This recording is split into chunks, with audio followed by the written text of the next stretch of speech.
Welcome back कहते हैं programme में आपको एक बार फिर। और जहां पे शोएब मलिक और सानिया मिर्ज़ा की शादी की खबरें गर्म हैं और शादी होने वाली है, वहीं पर हम आपको ये भी बताते चलें कि कराची में भी 5 रोज़ से फैशन वीक जारी है जो आज ख़त्म होने जा रहा है। अहले कराची ने भरपूर तरीके से इसमें शिरकत की है और इसे इंतहाई अच्छा इक़दाम तस्वर किया है। दुनिया न्यूज़ की नुमाइंदा अक्सा हुसैन हमारे साथ कराची से मौजूद हैं। हम उनसे पूछेंगे कि ये फैशन वीक कैसा रहा। जी अक्सा, बताइए कैसा रहा ये फैशन वीक और आज खत्म होने जा रहा है, कैसा रिस्पांस आया अहले आने कराची की जानिब से? जी जावेद, ये 5 अप्रैल को फैशन वीक शुरू हुआ। फैशन पाकिस्तान काउंसिल, एक कराची बेस्ड फैशन काउंसिल है, उन्होंने इस फैशन वीक को ऑर्गेनाइज किया था। कराची की तारीख का ये तीसरा बड़ा फैशन वीक है और ओवरऑल पाकिस्तान की तारीख का चौथा। कराचीइट्स ने तो खैर बहुत ज़्यादा इस फैशन वीक को एंजॉय किया। टोटल 53 डिज़ाइनर्स की कलेक्शंस जो हैं वो इस फैशन वीक में शो की गई, जिनमें पाकिस्तानी लीडिंग डिज़ाइनर्स के साथ साथ न्यू डिज़ाइनर्स भी थे। साथ ही साथ एक और अहम बात यह है कि इंटरनेशनल डिज़ाइनर्स ने भी इसमें हिस्सा लिया, जिसमें दुबई से स्पेशली डिज़ाइनर आए हुए थे, श्रीलंका से थे, मलेशिया से एरिक चोंग आए हुए थे, उसके अलावा कुछ इंडिया से भी गेस्ट थे फर्स्ट डे हमारे पास फैशन शो में, फैशन वीक में। जी बहुत बहुत शुक्रिया अक्सा हुसैन, हमें तफसील से बता रही थी कि कराची में फैशन वीक खत्म होने को है। दूसरी जानिब पंजाब यूनिवर्सिटी में अफसोसनाक वाक़या हुआ है। तलबा ने एक प्रोफेसर को तशद्दुद का निशाना बनाया, जिसके बाद अब ये इतलात आई हैं कि पंजाब यूनिवर्सिटी को बंद कर दिया गया। अफसोसनाक और अलमनाक वाक़या है ये कि कौमें हमेशा वही कामयाब होती हैं जो अपने उस्ताद की इज्जत करती हैं, लेकिन अब जो इतलात आ रही हैं जिसमें कहा जा रहा है कि तलबा ने प्रोफेसर पर तशद्दुद किया और उसके बाद फिर तलबा ने तोड़ फोड़ भी की। ये एक इंतहाई अफसोस का मकाम है।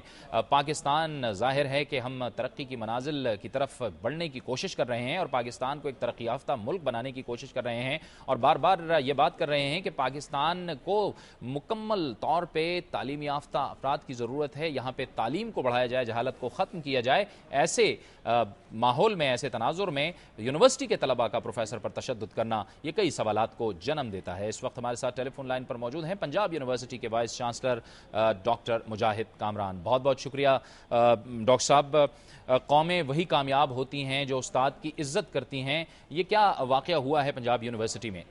देखिए जी, 1 अप्रैल को इस्लामी जमीयत तलबा के लोगों ने पहले उन्होंने वाइस चांसलर के दफ्तर पे हमला किया। मैं इत्तेफाक से मौजूद नहीं था। फिर वीसी हाउस गए, फिर इफ्तिखार बलोच साहब के घर दफ्तर गए और वो वहाँ मौजूद थे और उन पे उनका हमला कातिलाना हमला था। वो तो इफ्तिखार बलोच साहब को खुदा ने रख लिया, सर भी फट गया, टांगे, और वो गिर नहीं रहे थे तो फिर सर पे गमला मारा कि ये गिर नहीं रहा, ये मर नहीं रहा, और साथ साथ कहते रहे थे आज इसको मार के जाएंगे।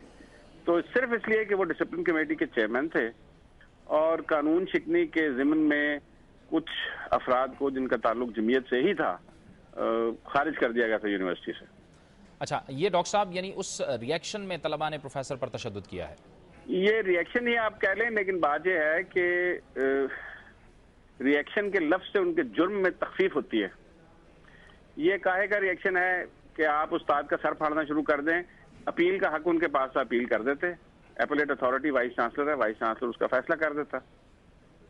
डॉक्टर साहब, किस हद तक ये जो सियासी मुदाखलत है हमारे जो तालीमी इदारे हैं उनमें इसने मुतासर किया है तालीमी इदारों को भी, और जाहिर है कि जो एक आदाब, एक अदब का एक तसव्वुर है, एक उस्ताद की इज्जत का जो तसव्वुर है उसको इसने डैमेज किया है, खुसूसी तौर पर ये जो सियासी मुदाखलत है हमारी तालीमी इदारों में। बात यह थी कि मैं उस कमेटी का चेयरमैन था जो हायर एजुकेशन कमीशन ने तालिब इल्म यूनियनों की बहाली के सिलसिले में बनाई थी। तो हमने उसमें यही कहा था कि अगर आपने तालिब इल्म यूनियनें बहाल करनी है तो फिर सियासी जमातें ये तय कर लें कि हम यूनिवर्सिटियों से अपने ग्रोहों को निकाल लेंगे। जब तक तालिब इल्म तंजीमें ऐसी हैं जिनकी पुश्त पनाही और सरपरस्ती सियासी जमातें कर रही हैं, उस वक्त तक इदारों में तशद्दुद का खतरा रहेगा और होता रहेगा। अच्छा डॉक्टर साहब, अब ये फरमाइएगा कि पंजाब यूनिवर्सिटी कब तक बंद की गई है, इसका कोई टाइम फ्रेम है? देखिए, पंजाब यूनिवर्सिटी की जो असातिज़ा की जुर्मन है, एकेडमिक स्टाफ से, इनका मुतालबा था कि हॉस्टल खाली करवाए जाएं ताकि वो लोग जो नाजायज़ तौर पर हॉस्टल में बैठे हुए हैं, और वो भी ज़्यादातर इस्लामी जमीयत तलबा लोग हैं, उनको वहाँ से इस तरह से निकाल लिया जाए کہ کسی اور اسٹوڈنٹ کو کوئی گزن نہ پہنچے. اچھا ڈاکٹر صاحب, ابھی انشاءاللہ یہ کھل جائے گی چند دنوں کے بعد یونیورسٹی. جی, جماعت اسلامی کے سربراہ سید منور حسن نے اب سے کچھ دیر پہلے کہا ہے کہ وائس چانسلر کے لیے مسائل بنیں گے یونیورسٹی کے اندر بھی اور باہر بھی. بات یہ ہے کہ مجھے بڑا افسوس ہوا ہے منور حسن صاحب کے بیان پر, کیونکہ منور حسن صاحب کو تو چاہیے تھا کہ ان لوگوں کو جو راستے سے بھٹک گئے سمجھاتے اور حکومت کی اور ہماری مدد کرتے کہ ہم یونیورسٹی میں تعلیمی ماحول کو واپس لے کے آئیں. مجھے بہت افسوس ہوا ہے کیونکہ یہ ایک نظریاتی جماعت کے سربراہ ہیں اور بڑے سنجیدہ انسان ہیں, اور مجھے معلوم نہیں کہ وہ کیا عوامل تھے جن کی بنیاد پر وہ یہ بیان دینے پر مجبور ہوئے ہیں. جی, بہت بہت شکریہ ڈاکٹر مجاہد کامران صاحب آپ کا. پنجاب یونیورسٹی کے وائس چانسلر ہم سے گفتگو کر رہے تھے, اور اس میں کوئی شک نہیں کہ قومیں وہی کامیاب ہوتی ہیں جو کہ اپنے استاد کی عزت کریں. امیر جماعت اسلامی منور حسن نے کہا ہے, ان کا تازہ ترین بیان ہے کہ تعلیم دشمن وائس چانسلر یہ جان لے کہ ان کے طلبہ کے خلاف تعصب ان کو بہت مہنگا پڑے گا. اس کے ساتھ ساتھ ہم آپ کو یہ بھی بتا دیں کہ کرغزستان میں جو کچھ ہو رہا ہے وہ بھی پاکستان کے حکمرانوں کے لیے ایک اہم سوال ہے. کرغزستان کے عبوری حکمران نے پارلیمنٹ تحلیل کر کے 6 ماہ میں صدارتی انتخابات کا اعلان کر دیا ہے. ملک کے معزول صدر کرمان بیک باکیوف ملک کے جنوبی حصے کی طرف فرار ہو گئے ہیں. اطلاعات کے مطابق مہنگائی, بے روزگاری, غربت اور بیرونی مداخلت سے کرغزستان کے عوام بیزار ہو گئے تھے, جس سے عوام سڑکوں پر نکل آئے اور بھرپور احتجاج کیا گیا, جس کا نتیجہ سب کے سامنے ہے. یہ تھا ہمارا آج کا پروگرام نیوز واچ سے جاوید اقبال کو اجازت دیجیے. اللہ حافظ.